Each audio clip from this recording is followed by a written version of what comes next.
nè chẳng tông thả nên mua sọ hay nên mua sọ cam chanh bị phùng e là cam phùng bị hai xăm chi mà to chanh bị phùng bi mà cam phùng e bàn tay đây chừng ngay bị phùng e là cam phùng biคือមានចម្ងាយ84គីឡូម៉ែត្រតាមមើលនេះសក់មេណាត់ចាអញ្ចឹងសក់ធ្វើដំណើរទីតាមគឺដោយប្រើល្បឿន12គីឡូម៉ែត្រក្នុងមួយម៉ោងឬក៏យើងនិយាយឲ្យខ្លីរយៈពេល1ម៉ោងសក់ធ្វើដំណើរបាន12គីឡូម៉ែត្រប៉ុន្តែសំជិះម៉ូតូគឺយើងប្រើដោយប្រើល្បឿន40គីឡូម៉ែត្រក្នុង1ម៉ោងនេះយើងនិយាយថាសុទ្ធសំរបស់យើងគឺជិះម៉ូតូរយៈពេល1ម៉ោងគាត់ជិះបាន30គីឡូម៉ែត្រប៉ុន្តែមកនៅសំណួរដែលនៅក្នុងចំណុចរបស់យើងគេសួររកគេថារករយៈពេលដែលអ្នកទាំងពីរជួបគ្នានេះគឺយើងត្រូវដឹង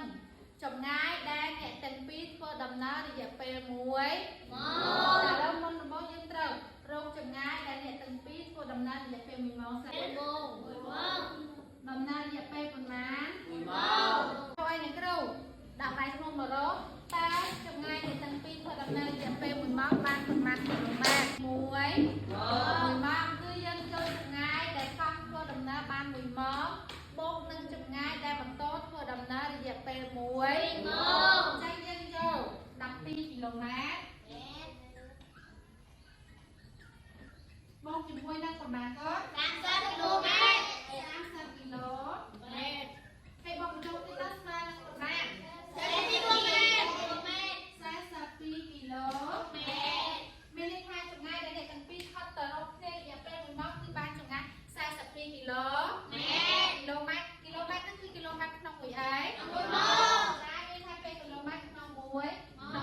អ្នកទាំងពីរធ្វើដំណើររយៈពេល1ម៉ោងគឺមានថាគឺបានចម្ងាយឬក៏យើងហៅថា42គីឡូម៉ែត្រក្នុង1ម៉ោងនេះគឺជាល្បឿនដែលអ្នកទាំងពីរធ្វើដំ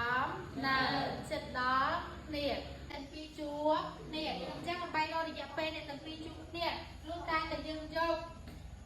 ចម្ងាយស្លាប់ធៀបជាមួយទៅនឹងល្បឿនឬក៏ចម្ងាយដែលអ្នកទាំងពីរធ្វើដំណើររយៈពេល1ម៉ោងឬក៏ល្បឿនដែលអ្នកទាំងពីរធ្វើដំណើររយៈពេល1ម៉ោងធៀបគឺមានន័យថាគុណឬក៏ចែកចាញ់អ្នកគ្រូបានយក84គីឡូម៉ែត្រចែកជាមួយនឹង42គីឡូម៉ែត្រក្នុងមួយអីប៉ុន្តែមកកន្លែងនេះគឺវាជាចែកកាលណាចែកនៅពេលដែលយើងបោះឡើងលើបានទៅជាអ្វីគុណបានទៅជាគុណអញ្ចឹងអ្នកគ្រូបាន84គីឡូម៉ែត្រ1ម៉ោងចែកនឹងប៉ុន្មាន